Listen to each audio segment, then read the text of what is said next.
I know I was talking to Chad and Sean. Thank you for having me. My name is Fam Style with Hamilton Medical. I'm one of the clinical application specialists. So I have you guys as part of my territory clinically. So if anything you guys need as far as a resource, happy to help. Please reach out. Don't be shy. I was actually in the building, Chad, when your last email came through. I was literally walking to the parking lot. I was in the NICU working with the NICU RTs on the C1 when you reached out. So that was funny. I was like, I could have just go back. Yeah. All right. You should So talk I'm now. gonna share. Yeah, I'm gonna share my screen now. Is this a committee? Who are your Yeah. attendees? So you're in our staff meeting, our monthly staff meeting. So it's all members of the transport team. So EMTs, Perfect. paramedics. Got it. Got it. When we're doing one of these calls and MRI, we have usually at a minimum either a nurse and paramedic or nurse paramedic EMT. So Got it. that's just a mix of everybody here. Oh, cool. Awesome. Perfect. So the agenda, if I understand correctly, is just to go over the safety features on the MR1 because you guys used to the T1, which is essentially the same functionality. Is that correct still? Yes. Perfect. All right. So I'm gonna share my screen. Let me see what I have.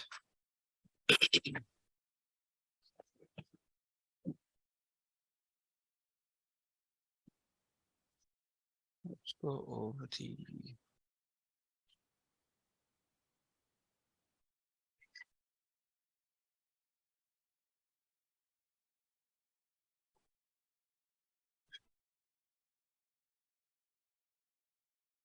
so all right, share screen. And we'll do the PowerPoint first. All right. Can you all see my PowerPoint?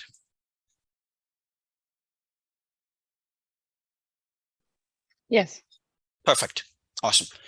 All right. So what I'm gonna do is the PowerPoint is very detailed, but I weighed down a bunch of stuff, and it's just mainly the safety features and a few things that I think are important.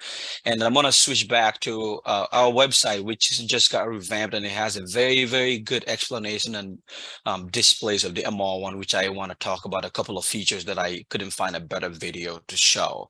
And then last but not the least, there's also another video which is only less than a minute. I'm gonna show you on the Hamilton Medical YouTube page. All right. So again, my name is Fams. I'm a respiratory therapist. I'm the clinical specialist for Hamilton Medical. Thank you for having me today.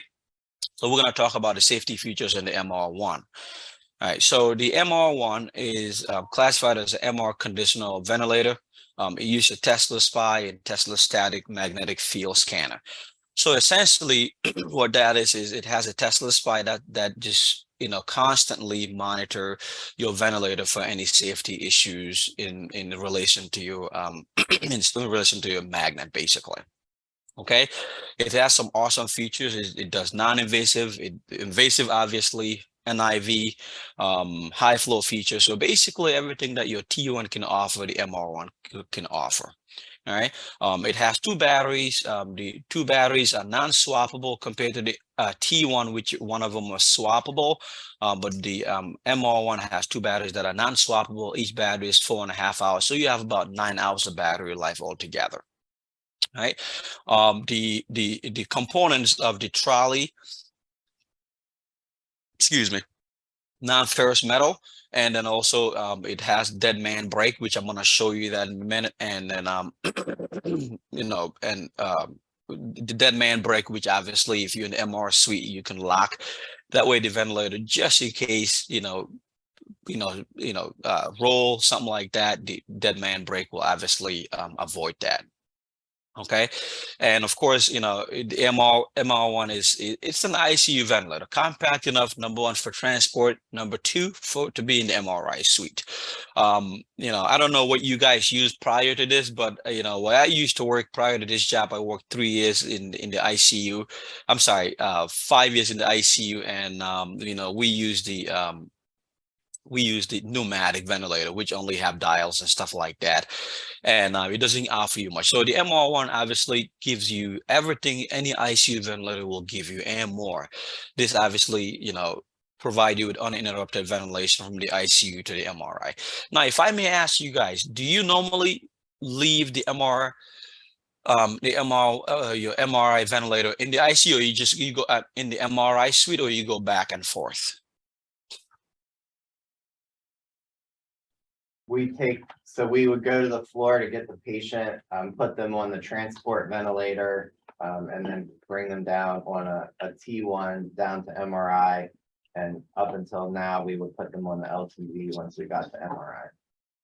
Gotcha. So would your new system change a little bit? You just go with the MR1 up and down? We haven't discussed that yet, and No, okay. because it's primarily going to be dedicated to until they phase out the rest of the LTVs that are there in the next fiscal year. Yep. This will be primary for PICU, NICU patients that are coming down, and then we get to use it whenever it's not being used for other patients. Gotcha. So I've seen places do different things. Some people just kind of go back and forth once the patient is settled in the ICU. The MR1 comes down, or some people just leave it in whichever department it's dedicated for, and they just kind of go back and forth like that. So you have both options anyway. So the choice will definitely be yours. So, all right, and so again, the continuous care with the ventilation, I talked about that, is reliable. It's got the flow sensor just like your T1. MR safe, obviously, and then it has the Tesla spy that provides the magnetic shielding. All right, so real quick, so the Tesla spy, bear with me, this is all PowerPoint, where I have a little more interactive part for you. So the Tesla spy in the ventilator, it provides guidance through the magnetic fielding. So as you all noticed already, so you have color-coded lights there. You have green, you have yellow, red, and then there's an X. All right, so we'll go through them. So the green, if you are in a safe area, the green will automatically blink, stay blinking, basically. Right, let's just say you go down to your MRI.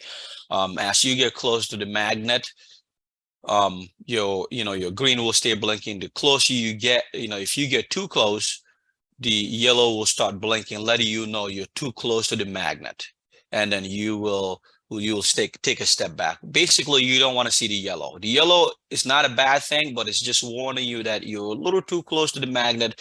You should take a step back. If you take a step back, you'll see the green again. The one thing we like not to see is the red light.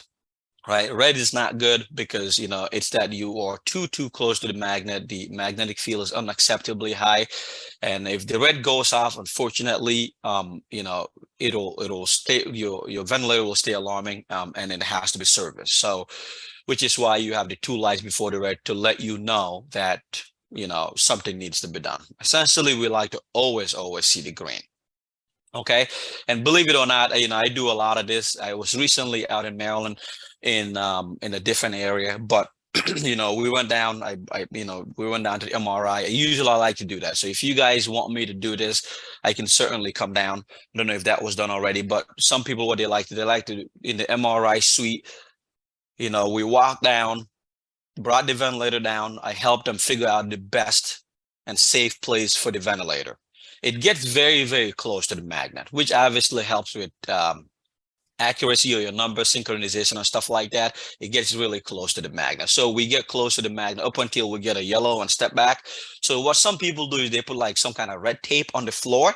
That way your staff knows, if you get here, you don't even have to worry too much about the light because the red tape is right on the floor. You just cannot pass. This is basically your safety zone, right?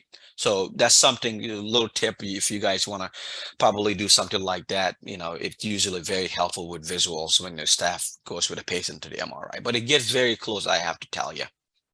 And either circuit, we have two circuit options. One is a very long one. The other one is our standard one. They both does fine. Some people like the longer one because it's very long and it doesn't affect your patient synchronization or anything like that as well. So you can step back further and your patient's still able to go through the magnet during testing. And last but not the least, the red X. If there's a red X, that means there's something wrong with the Tesla SPY, and the ventilator has to be serviced by a certified technician. Any questions? There was a question in the chat. If Okay. if it goes into red, does it continue to ventilate or is it cut off? The ventilation is not cut off. So Okay. if the screen goes off, it'll still ventilate at your settings. But the sooner you can take the patient off, the better, and then have a service person take a look at the ventilator. But no, it'll keep ventilating. Good, very good question. Any other questions? Perfect. All right, and then Van, I thought that somebody here had said, once you get into the red, that the ventilator would stop ventilating and the ventilator would shut off. no, I'll verify that, but it'll continue to ventilate. I had this question again recently. It'll continue to ventilate. You just won't see anything. Just like most of our ventilators, if there's, God forbid there's any problems with the ventilator while it's on a patient, if say the screen go black, the ventilator usually go to like what we call ambient mode. But again, obviously if the screen goes black, you can't see anything. There's not a whole lot you can see. The best is to take the patient off. But as far as I know, it'll continue to ventilate. Okay, thank you. You're welcome. All right. And as far as accessories and consumables, you guys, just your normal flow sensor. I'm sorry, accessories, it's all put together already. So usually this is like, if we're going to like a new customer, your O2 connector, everything, technician came in already and put this together. So this is all set to go. As far as your consumables, your expiratory valve, your flow sensor, obviously no humidification in MRI. So you'll just use a, bacteria filter, HEPA filter, HME, whatever you guys use. Your circuit, the O2 cell is already in, the batteries are already in, your power supply is already in as well. We talked about the stand. I know the stand is shown without a ventilator. We recommend keeping the ventilator on the stand at all times, even though it can come off, and I will show you a little button there, but we recommend keeping it on the stand at all times because it's very heavy. All right. And I talked about the 2 circuit options. There's the 3 meter and the 4.8 meter. These both work fine. Even if you get the 3 meter one, your safe area where the ventilator should stop at, it's a reasonable distance between the ventilator and your patient. But there's also a longer one some people prefer. I mean, obviously there's others out there. You guys have used the LTV. But there's nothing like the MR1 T1 because it gives you that advanced ventilation capability that a lot of ventilators don't give you out there because they're all dials in and stuff like that. And they're all cumbersome, hard to move around, and it takes a whole lot of time to to get them set up and ready for the MR1 for the MRI for the testing. So as you can see here, this highlight here, basically, as you can see here, this is the magnetic field. The MR1 can get a lot closer than any of these guys, which obviously, makes it safer for the patient. And as you get closer, less work of breathing, better synchronization, of course, your accuracy, and of course, you can easier handle the breathing circuit. If you guys get the the coaxial breathing circuit, as you may notice already, I'm sure a set comes with the ventilator. It's all one big tubing, which makes the transportation easier, less tangling, especially in the MRI suite. All right, so let me get out of this real quick, and I'll take questions after. I will share. Let me stop the share, and I'll reshare.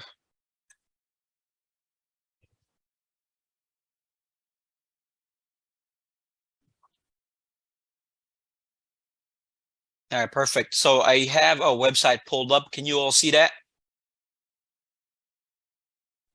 Yes. Perfect.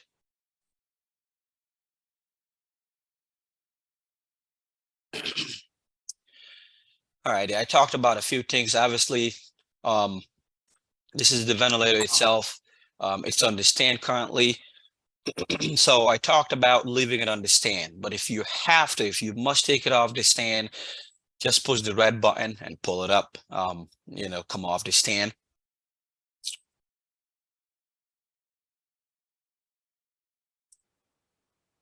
So the Tesla Spy here, if you are in if you are in a safe area as far as magnetic relationship is concerned, you'll have the green blinking every few seconds, and then of course you have the yellow and the red. So you just, if you're in an MRI suit, you're advancing towards the magnet and there's no guidance for you, just move one step at a time. And then you can see what light will come on and stuff like that. As you get closer, just move one step, stop and see what you get, and then move one step, stop and see what you get. Once you get to the yellow, like I said, you step back and you should be able to get the green. Okay.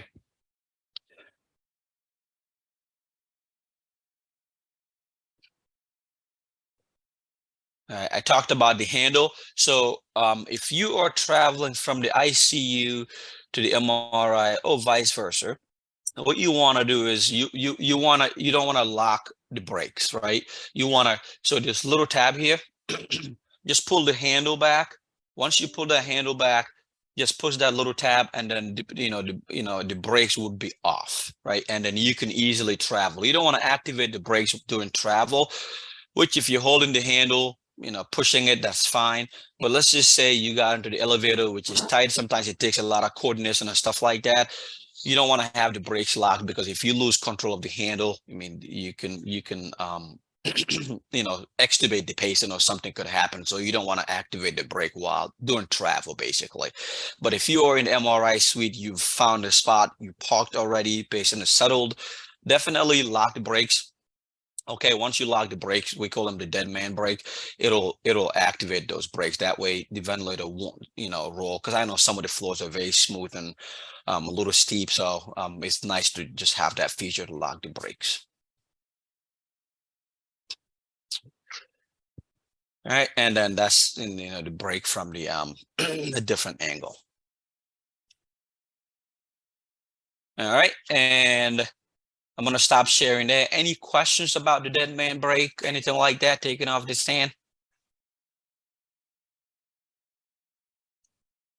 Let me take a look at the chat. Okay, nothing in the chat. All right, I'm going to stop that real quick, and I'll pull up a less than a minute video that shows you the alarms when when the alarms go off. You will see that you have two ways to recognize them.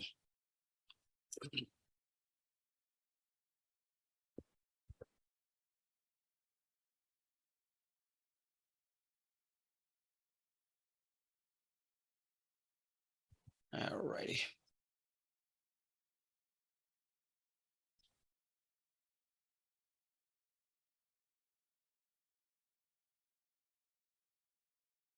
Perfect. Sean, it's being stored on the stand. Yeah, it does come off, but it's being stored on the stand and operated on the stand. Cool. I'm on YouTube. Can you all see that screen? Yeah, we see it. Yep. Perfect. All righty. All right, I'm gonna go ahead and hit play. Hi, I'm Sebastian from Product Management. Setting up a ventilated patient for an MRI can be stressful. Can you hear the audio as well? Yeah, Yes. it's pretty low, Perfect. but we hear it. Yeah, I actually just noticed that myself. I'll turn it down a little bit. But with a MR1, the Tesla Spy helps you to position the ventilator safely. No, turn it up. We can hardly hear it. The ventilator gets Turn it up. to the magnetic Yeah. All right, hold on. software update 3.0. All Tesla Spy alarms are also mirrored on both the ventilator display and the alarm lamp, as well as being visible on the Tesla Spy indicator lights. A little bit more if you can. A little bit more. Yep. Okay. Recognize the alarms sooner and react accordingly. With this new update, the risk of missing a Tesla Spy alarm during those often quite stressful situations should be very much reduced. To learn more about all the So I'm gonna go back because I was adjusting and I'll just explain this part real quick. So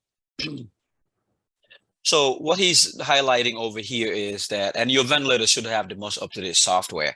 So not only are you recognizing what's going on with the Tesla Spy and the magnetic field, you are also seeing an alarm right there on the screen, just like your alarms. And then your alarm panel, which is a 360 view, regardless of where you're standing in the room watching your patient, you can also see the alarms as well. So if anything was to happen while you are stepped away from the patient, you can kind of see what's going on the screen as well, not just the Tesla Spy, which is basically what he's highlighting.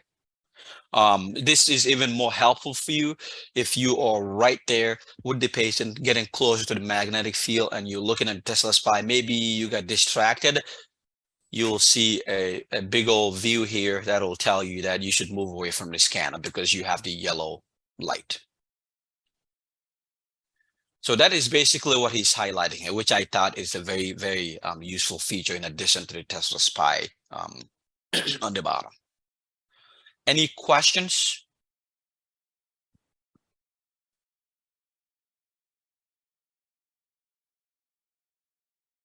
This is Jake online. I have a question. Yes, sir. Go for it. Is there any significant difference with the strength of the magnet and the distance, for instance, the 1.5 versus the 3T? Can you please repeat that one more time? Is there any distance or discernible major difference in the distance that you can get to close to the magnet with the different scanners, like the 1.5T versus the 3T scanner? That is a very good question. I am not sure. What do you guys utilize down there? What type of scanner is it? They have two 3T and two 1.5T. So what I will do is, I'm not sure about that answer, but what I will do is I will find this out and I will let you know. Versus scanner. So you say you guys have the 1.5 and 1.5T scanner and what? 3T. 3T. Got it. Okay. I'll find out. Difference.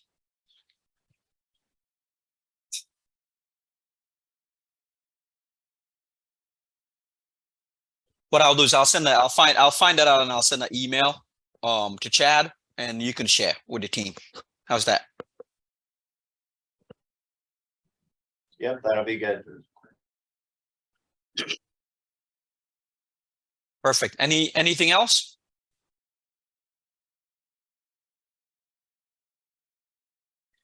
I appreciate you guys, your time, and invite Chad again. If the team needs a little bit of refresher on anything else other than this, or if you guys need me to find time and come out your way, I am more than happy to. So I got a quick question for you, Sam. Of course. Quick question. So this is, I just checked on the ventilator. It is using the 3.03 software, which I believe is the latest. Yep. On our ventilators that we use, the Hamilton T1s, I believe we have the 2.01 software. Yep. Or the 2. We're like a step behind. Yep. So is there any major differences that we should be aware of in the software itself? So first of all, yes, you do have the older one on your T1s. So what we can do is I'll make a note of this, and what we'll do is when we come out, we can possibly update your existing machines that you have. Usually we recommend just wait till we come out and can do it while we're there, because there's a fee associated to it. It doesn't sound like you're concerned about it. You just want to know what the differences are.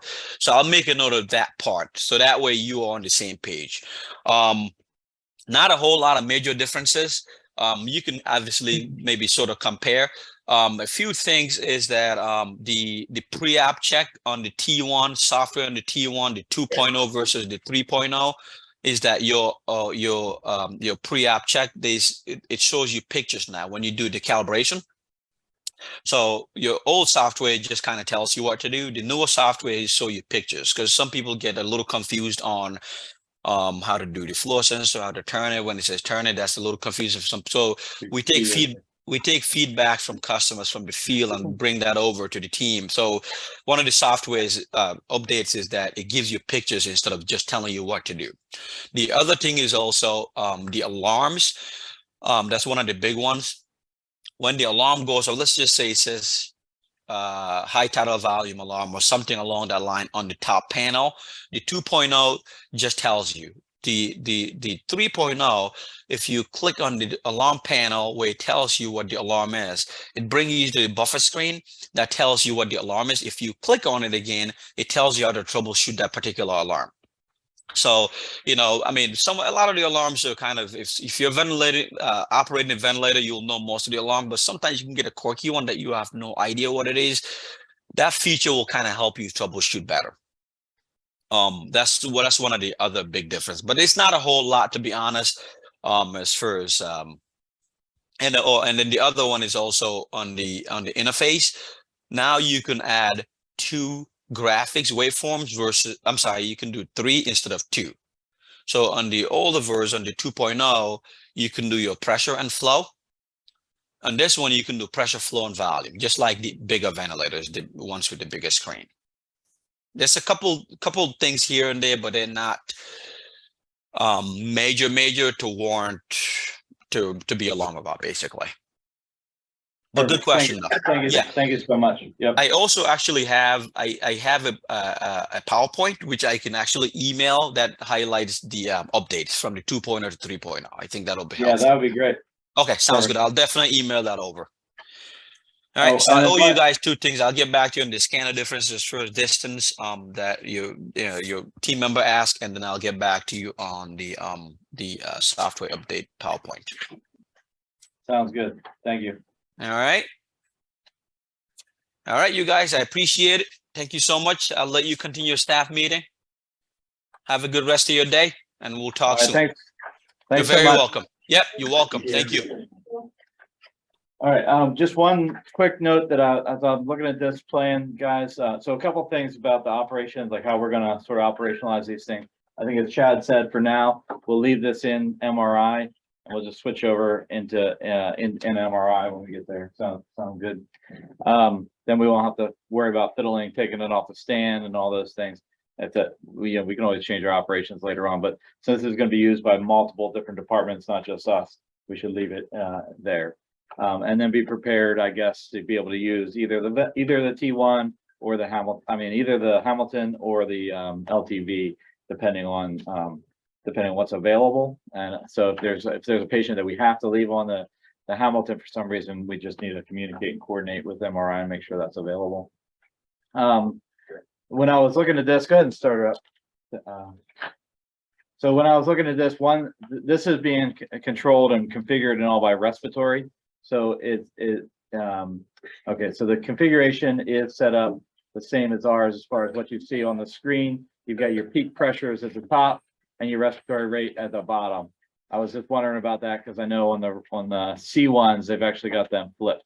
So this is set up like ours.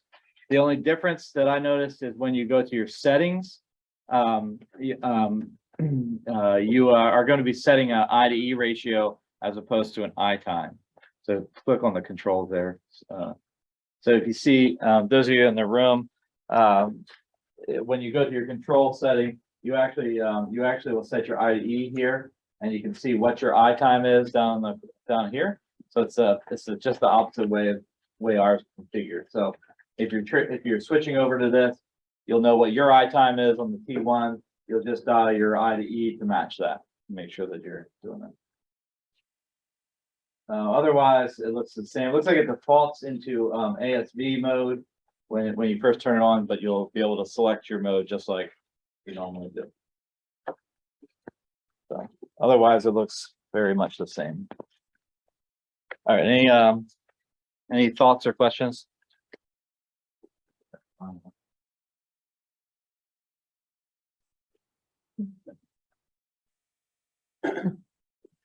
We'll have it You here. said there's just going to be one of these for now until they phase all the LTVs out in MRI.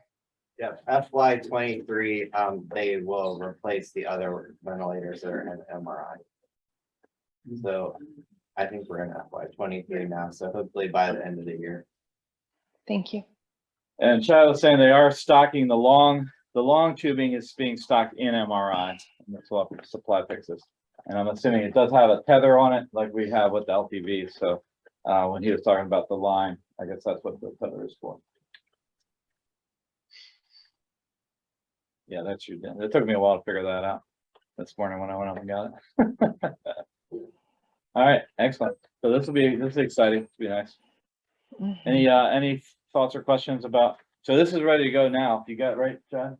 If you guys have a patient today that needs to go to MRI, it's available, Yeah. ready to use. You just need to check in with the coordinator to make sure they don't have a PEDS case or a neonate case coming down where they need it for that.